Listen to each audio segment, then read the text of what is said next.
ಪ್ರೀತಿಯ Raghu Naik RN24 voice ಕಾರವಾರಕ್ಕೆ ನಿಮಗೆಲ್ಲರಿಗೂ ಸ್ವಾಗತ ಬಂಧುಗಳೇ. ಏನಂದರೆ ವಿಶೇಷವಾಗಿ ಬಹಳಷ್ಟು ಬೇಸರದ ಸಂಗತಿಯನ್ನು ನಾನು ನಿಮ್ಮ ಮುಂದೆ ಹೇಳ್ತಾ ಇದ್ದೇನೆ. ಯಾಕಂದರೆ ಭಾರಿ ದುಃಖದ ವಿಷಯ ಇದು.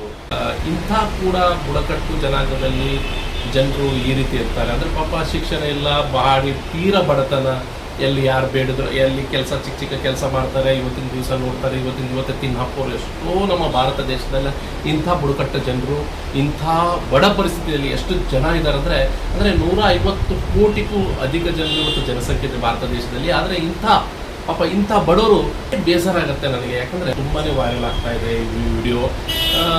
ಏನಂದರೆ ವಿಷಯ ಅಂದರೆ ವೀಕ್ಷಕರೇ, ಒಡಿಸ್ಸಾದ ಕಿಯೋಂಜರ್ ಜಿಲ್ಲೆಯಲ್ಲಿ ನಡೆದಂತಹ ಈ ಘಟನೆ ವೀಕ್ಷಕರೇ.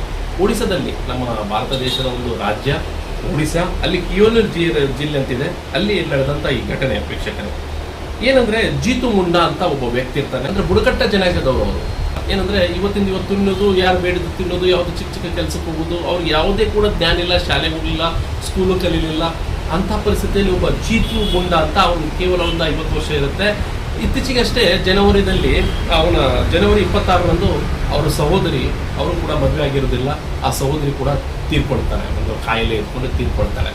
ಆದರೆ ಒಡಿಸ್ಸಾದ ಒಂದು ಬ್ಯಾಂಕಲ್ಲಿ ಅವರು ಏನು ಮಾಡಿರ್ತಾರೆ, ಖಾಸಗಿ ಬ್ಯಾಂಕಲ್ಲಿ ಒಂದು ಹಣವನ್ನು ಇಟ್ಟಿರ್ತಾರೆ. ಇದು ಸಹೋದರಿ ಕಾಲ್ರಾ ಮುಂಡಾ ಅಂತ, ಅವಳು ಸಹೋದರಿ, ಅವಳು ಬ್ಯಾಂಕಲ್ಲಿ 1300 ಒಂದು ಏನು ಹಣ ಇಟ್ಟಿರ್ತಾಳೆ ಅವರ ಸಹೋದರಿ, ಅದಕ್ಕೆ ಇವರು ವಾರಸ್ದಾರಾಗಿರ್ತಾರೆ, ಜಿತು ಮುಂಡಾ ಅವರು. ಆದರೆ ಈ ಜಿತು ಮುಂಡಾ ಏನು ಮಾಡ್ತಾರೆ ಅಂದರೆ, ಬ್ಯಾಂಕಿಗೆ ಹೋಗ್ತಾರೆ, ನನ್ನ ಸಹೋದರಿ ತೀರ್ಕೊಂಡಿದ್ದಾರೆ, ಮತ್ತು ನನಗೆ ನನ್ನ ಸಹೋದರಿ ಪಾಸ್ಬುಕ್ ನನ್ನ ಹತ್ರ ಇದೆ ನೋಡಿ, 19,300 ರೂಪಾಯಿ ಇದೆ, ನನಗೆ ಈ ಹಣವನ್ನು ನಾನು ಕೊಡಬೇಕು ಅಂತ ಹೇಳ್ಕೊಂಡು ಹೇಳಿದಾಗ ಬ್ಯಾಂಕ್ದವರು ಅವ್ರಿಗೆ ಸಿಕ್ಕಾಪಟ್ಟೆ ಗರ್ಜಿಸ್ತಾರೆ. ನೀನು ಸಹೋದರಿ ಸತ್ತಿದ್ದಕ್ಕೆ ಏನು ಪ್ರೂಫ್ ತೊಗೊಂಡ್ಬಂದಿದೆಯಾ, ನೀನು ಮರಣ ಪ್ರಮಾಣ ಪತ್ರ ತರಬೇಕು ಮತ್ತು ವಾಸ ಪ್ರಮಾಣ ಪತ್ರ ತರಬೇಕು ಅಂತ ಹೇಳ್ಕೊಂಡು ಹೇಳ್ತಾರೆ ಬ್ಯಾಂಕ್ ಸ್ಟಾಫ್ದವರು.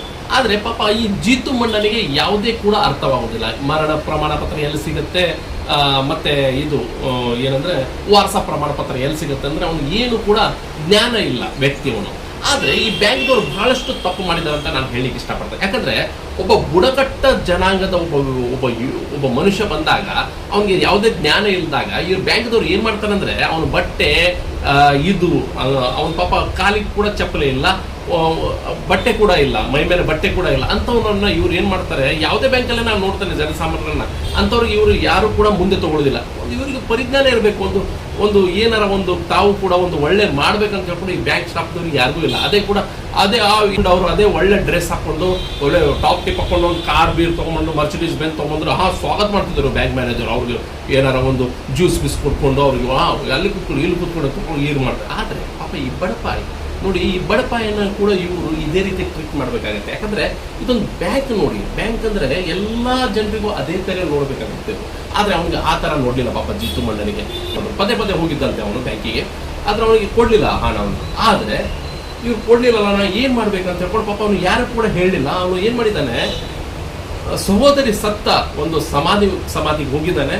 ಆ ಸಮಾಧಿ ಹತ್ರ, ತನ್ನ ಸಹೋದರಿಯ ಸಮಾಧಿ ಹತ್ರ ಹೋಗಿ ಆ ಸಮಾಧಿಯ ಮಣ್ಣನ್ನು ಅಗದು ಆ ಆಸ್ತಿ ಪಂಜರನ್ನ ಅಲ್ಲಿಂದ 4 ಕಿಲೋಮೀಟರ್, ಆ ಸಮಾಧಿಯಿಂದ ಆ ಬ್ಯಾಂಕಿಗೆ 4 ಕಿಲೋಮೀಟರ್ ಇದೆ. ಪಾಪ ನೋಡಿ, ನಾನು ವಿಡಿಯೋದಲ್ಲಿ ಕಾಣಿಸ್ತಾ ಇದ್ದೇನೆ ಅವನು ಯಾವ ರೀತಿ ಹೋಗ್ತಾ ಇದ್ದಾನೆ ಅಂದರೆ, ಈ ಬ್ಯಾಂಕ್ದವರಿಗೆ ಏನಂತ ಹೇಳಲಿಕ್ಕೆ ನನಗೆ ಅಂದರೆ, ಇವ್ರು ನೋಡಿ, ಇವ್ರು ಸ್ವಲ್ಪ ಕೂಡ ಮಾನವೀಯತೆ ಇಲ್ಲ ಈ ಬ್ಯಾಂಕ್ದವರಿಗೆ. ಏನಾರ ಪಾಪ ಅವ್ನು ಏನಾರು ಹೇಳ್ಕೊಂಡು, ಯಾರನ್ನಾರ ಹೇಳ್ಕೊಂಡು, ಅಲ್ಲಿಯ ತಹಶೀಲ್ದಾರ್ಗೆ ಹೇಳ್ಕೊಂಡು, ಇಲ್ಲ ಜಿಲ್ಲಾಡಳಿತಕ್ಕೆ ಹೇಳ್ಕೊಂಡು, ಇಲ್ಲ ಯಾರನ್ನಾರ ಒಂದು ಪಂಚಾಯತಿಗೆ ಹೇಳ್ಕೊಂಡು ಒಂದು ಮರಣ ಪ್ರಮಾಣ ಪತ್ರ ಅವರೇ ತಗ್ಸ್ಕೋಬೇಕಿತ್ತು. ಪಾಪ ಈ ರೀತಿ ಅವನಿಗೆ ಹಿಂಸೆ ಕೊಡೋದ ಇವರು. ನೋಡಿ ಅವ್ನು ಏನು ಮಾಡಿದಾರಂತೆ, ಸಮಾಧಿ ಹತ್ರ ಹೋಗಿ ತನ್ನ ಸಹೋದರಿಯ ಆಸ್ತಿ ಪಂಜರನ್ನ ತಗೊಂಡು ಆ ಗೋಣಿ ಚೀಲದಲ್ಲಿ ಹಾಕಿ ರಸ್ತೆ ಮೇಲೆ ಯಾವ ರೀತಿ ನಡ್ಕೊಂಡ್ಬರ್ತಾರೆ. ಕೂಡ ಉಂಟಾ ನಮ್ಮ ದೇಶದಲ್ಲಿ, ಈ ರೀತಿ ಕೂಡ ಇದ್ದಾರೆ ಪಾಪ. ಯಾವುದೇ ಕೂಡ ಕನಿಕರ ಇಲ್ಲ, ಒಂದು ಮಾನವೀಯತೆ ದೃಷ್ಟಿ ಇಲ್ಲ ನೋಡಿ ಯಾರಿಗೆ. ಇವತ್ತು ನೋಡ್ತೇವೆ ಭ್ರಷ್ಟಾಚಾರ, ಎಲ್ಲರೂ ಸತ್ಯಾನಾಶ ಹೋಗಿದ್ದಾರೆ. ಬರೀ ದುಡ್ಡು, ಎಲ್ಲರೂ ಗುಳುಮ್. ನನ್ನ ಮೊಮ್ಮಕ್ಕಳಿಗೆ ಆಸ್ತಿ, ಅವನ ಮೊಮ್ಮಕ್ಕಳಿಗೆ ಆಸ್ತಿ, ಆ ಮೊಮ್ಮಕ್ಕಳಿಗೆ ಆಸ್ತಿ ಮಾಡ್ಕೊಂಡು ಎಲ್ಲಿ ತೊಗೊಂಡು ಸಾಯ್ತಾರೋ ದೇವರಿಗೆ ಗೊತ್ತು. ನೋಡಿ, ಇವತ್ತು ಸಮಾಧಿಯಿಂದ ಪಾಪ ಗೋಣಿ ಚೀಲದಿಂದ ಕಾಲಿಗೂ ಕೂಡ ಚಪ್ಪಲಿ ಇಲ್ಲ, ಮೈ ಮೇಲೆ ಕೂಡ ಯಾವುದೇ ಬಟ್ಟೆ ಇಲ್ಲದೆ ಪಾಪ ಅವನು ತನ್ನ ಸಹೋದರಿಯನ್ನ ಒಂದು ಬಾಡಿಯನ್ನು ತೊಗೊಂಡು, ಆಸ್ತಿ ಪತ್ರ ತೊಗೊಂಡು ನಡ್ಕೊಂಡು 4 ಕಿಲೋಮೀಟರ್ ತೊಗೊಂಡು ಅವನು ಬ್ಯಾಂಕಿಗೆ ಬರ್ತಾನೆ. ಬ್ಯಾಂಕಿಗೆ ಬಂದ ಕೂಡ ಪಾಪ ಅಲ್ಲಿ ಜನರು ನೋಡಿಕೊಂಡು ಅವರು ಕೂಡ ಪಾಪ ಜನರು ಕೂಡ ಭಾರಿ ಬೇಸರ ಆಗುತ್ತೆ. ಅಲ್ಲಿ ಸಾರ್ವಜನಿಕರು ನೋಡ್ತಾರೆ, ಭಾರಿ ಬೇಸರ ಆಗ್ತಾರೆ. ಸಾರ್ವಜನಿಕರು ಪೊಲೀಸರು ಕೂಡ ಫೋನ್ ಮಾಡ್ತಾರೆ, ಇದು ಹೀಗೀಗ ತೊಗೊಂಡು ಹೋಗ್ತಾ ಇದ್ದಾರೆ ಆಸ್ತಿ ಪಂಜರ ಅಂತ. ಪೊಲೀಸರು ಪಾಪ ಅವ್ರು ಬರ್ತಾರೆ, ಪೊಲೀಸರು ಮಧ್ಯೆ ಪ್ರವೇಶಿಸಿ ಬ್ಯಾಂಕಿಗೆ ಹೋದಾಗ ಬ್ಯಾಂಕ್ದವರು ಸ್ಟಾಫ್ದವರು ನೋಡಿ ಕಂಗಾಲಾಗ್ತಾರೆ. ಸಹೋದರಿ ಅವ್ರನ್ನ ನೋಡಿ, ನೀವು ನನಗೆ ಏನು ಹೇಳಿದ್ರೆ ಸಹೋದರಿ ಸತ್ತಿಲ್ಲ ಅಂತ ಹೇಳಿದ್ರಲ್ಲ, ನೋಡಿ ಇದೇ ನಮ್ಮ ಸಾಕ್ಷಿ, ನನ್ನ ಸಹೋದರಿಯ ಇದು ಬಾಡಿನೇ ಸಾಕ್ಷಿ ಅಂತ ಹೇಳ್ಕೊಂಡು ಹೇಳಿದಾಗ ಬ್ಯಾಂಕ್ದವರು ಕಂಗಾಲಾಗ್ಬಿಡ್ತಾರೆ, ಎಕ್ದಮ್ ಕಂಗಾಲಾಗ್ಬಿಡ್ತಾರೆ. ಇವರು ನೋಡಿ ಇಷ್ಟು ಕೂಡ ಮಾನವೀಯತೆ ಇಲ್ಲ ಬ್ಯಾಂಕ್ದವ್ರಿಗೆ. ನಂತರ ಏನಾಗುತ್ತೆ, ಸಿಕ್ಕಾಪಟ್ಟೆ ವಿಡಿಯೋ ವೈರಲ್ ಆಗುತ್ತೆ. ವಿಡಿಯೋ ವೈರಲ್ ಆದಾಗ ಅಲ್ಲಿಯ ಜಿಲ್ಲಾಡಳಿತ, ತಾಲೂಕು ಅಧಿಕಾರಿ ಎಲ್ಲರೂ ಕೂಡ ಎಚ್ಚೆತ್ತುಕೊಂಡು ಬೇಗನೆ ಅವರಿಗೆ ಒಂದು ಡೆತ್ ಸರ್ಟಿಫಿಕೇಟನ್ನು ಕೊಡ್ತಾರೆ. ಆದ್ರೆ ಬ್ಯಾಂಕ್ದವ್ರು ಹೇಳೋ ಪ್ರಕಾರ ಇವ್ನು ಕುಡ್ಕೊಂಡ್ಬರ್ತಿದ್ದ, ನಮಗೆ ಈ ರೀತಿ ಒಂದು ಹಿಂಸೆ ಅಂದರೆ ನಿಮ್ಗೆ ಈ ರೀತಿ ನೀವು ಮಾತಾಡೋದಾ, ನೀವು ಕುಡ್ಕೊಂಡ್ಬಂದಿದ್ದ ಅಂತ ಈ ರೀತಿ ಮಾತಾಡೋದಾ? ನೋ, ಅವನು ಪಾಪ ಸಹೋದರಿಯ ಒಂದು ದುಡ್ಡು ಬೆಳ್ಳಿಗೆ ಬಂದಿದ್ದವನು, ಆದರೆ ಇವರು ಕೊಡಲಿಲ್ಲ ಅವರು ಬ್ಯಾಂಕ್ದವರು. ಆದರೆ ಇವತ್ತು ಅಲ್ಲಿಯ ಜಿಲ್ಲಾಡಳಿತ ಎಚ್ಚೆತ್ತುಕೊಂಡು ಆ ಒಂದು ಸಹೋದರಿಯ ಮರಣ ಪ್ರಮಾಣ ಪತ್ರವನ್ನು ನೀಡಿದಾಗ ಈ ಬ್ಯಾಂಕ್ದವರಿಗೆ 19,300 ರೂಪಾಯಿನ ಕೊಟ್ಟಿದ್ದಾರೆ. ಮತ್ತು ಕೂಡ ಅಲ್ಲಿಯ ಆ ಬ್ಯಾಂಕ್ದವರು ಆ ಸ್ಟಾಫ್ ಕೂಡ ಕೂರ್ಕೊಂಡು ಒಂದು 30,000 ರೂಪಾಯಿ ಕೂಡ ಅವ್ರು ಕೊಟ್ಟಿದ್ದಾರೆ ಅಂತ ಹೇಳ್ಕೊಂಡು ಈಗ ಮಾಹಿತಿ ಸಿಗ್ತಾ ಇದೆ ನಮಗೆ. ಆದರೆ ಈ ಬ್ಯಾಂಕ್ದವರಿಗೆ ನಾನು ಹೇಳಲಿಕ್ಕೆ ಇಷ್ಟಪಡ್ತಾ ಇದ್ದೇನೆ, ಯಾಕಂದ್ರೆ ಆ ವ್ಯಕ್ತಿ ಜೀತು ಮುಂಡಾ ಅವರು ಒಬ್ಬ ಸಾಮಾನ್ಯ ಮನುಷ್ಯ, ಬಡ ಮನುಷ್ಯ, ಬುಡಕಟ್ಟು ಜನಾಂಗದಲ್ಲಿ ಜನಿಸಿದಂಥ ಮನುಷ್ಯ, ಅನಕ್ಷರಸ್ಥ, ಅವ್ನು ವಿದ್ಯೆನೇ ಇಲ್ಲ. ಆದರೆ ನೀವು ಅವ್ರಿಗೆ ಏನು ಮಾಡಬೇಕಿತ್ತು, ಬ್ಯಾಂಕ್ದವರು ನೀವು ತಿಳುವಳಿಕೆ ಇದ್ದವರು ಪಾಪ ಅವನಿಗೆ ಹೇಳಬೇಕಿತ್ತು, ಸಮಾಧಾನ ಮಾಡಿ ಈ ರೀತಿ ಇದೆ ಹೇಳ್ಕೊಂಡು ಹೇಳಿದ್ರೆ ಈ ರೀತಿ ಒಂದು ಘಟನೆ ಕೂಡ ನಡೀತಿದ್ದೇನೆ. ಇವತ್ತು ನೋಡಿ, ಭಾರತ ದೇಶದಲ್ಲಿ, ಇಡೀ ದೇಶದಲ್ಲಿ ವಿಡಿಯೋ ವೈರಲ್ ಈ ವಿಡಿಯೋ ವೈರಲ್ ಆಗ್ತಾ ಇದೆ. ಈ ವಿಡಿಯೋ ಭಾರಿ ಸಿಕ್ಕಾಪಟ್ಟ ವೈರಲ್ ಆಗ್ತಾ ಇದೆ. ನಮ್ಮ ದೇಶದಲ್ಲಿ ಕೂಡ ಇಂಥ ಪರಿಸ್ಥಿತಿ, ಇಂಥ ಒಂದು ಬ್ಯಾಂಕ್ ಕೂಡ ಇದೆ ಅಂತ ಹೇಳ್ಕೊಂಡು ಆ ಬ್ಯಾಂಕ್ ಹೆಸರು ನಾನು ಹೇಳಿಕ್ಕೆ ಇಷ್ಟಪಡ್ತಾ ಇದ್ದೇನೆ ವೀಕ್ಷಕರು ನಿಮಗೆ. ಆ ಬ್ಯಾಂಕು ಒಡಿಸಾದ ಪ್ರೈವೇಟ್ ಬ್ಯಾಂಕ್, ಅದು ಮಲ್ಲಿಕೋಸಿ ಬ್ಯಾಂಕ್ ಅಂತ. ಆ ಬ್ಯಾಂಕಲ್ಲೇ ನಡೆದಂಥ ಇನ್ನು ನೋಡಿ, ಬ್ಯಾಂಕ್ದವ್ರು ಏನು ಮಾಡ್ತಾರೆ ಅಂದರೆ, ಒಂದು ನಾಮಿನಿ ಇದ್ಮೇಲೆ ಇವರು ಸರಿಯಾದ ಒಂದು ಮಾಹಿತಿ ಕೂಡ ಕೊಡಲ್ಲ ಒಬ್ಬೊಬ್ಬರಿಗೆ. ಆ ನಾಮಿನಿ, ಈಗ ಯಾರೋ ಒಬ್ಬರು ಸತ್ತು ಹೋದ್ರು, ನಾಮಿನಿ ಇದ್ಮೇಲೆ ಒಂದು ಮಾಹಿತಿ ಕೊಡಬೇಕಾಗುತ್ತೆ. ಈಗ ನೋಡಿ, ಬ್ಯಾಂಕ್ ಸಾಲ ತೊಗೊಂಡ್ರೆ ಯಾವ ರೀತಿ ಮನೆಗೆ ಹೋಗ್ಕೊಂಡು ದಬ್ಬಾಳಿಕೆ ಮಾಡ್ತಾರೆ, ತುಂಬಬೇಕು ನೀವು ಅಂತ ಹೇಳ್ಕೊಂಡು. ಆದರೆ ಮರಣ ಹೊಂದಿದಾಗ ನಾಮಿನಿ ಮನೆಗೆ ಹೋಗೋದಿಲ್ಲ ಇವರು.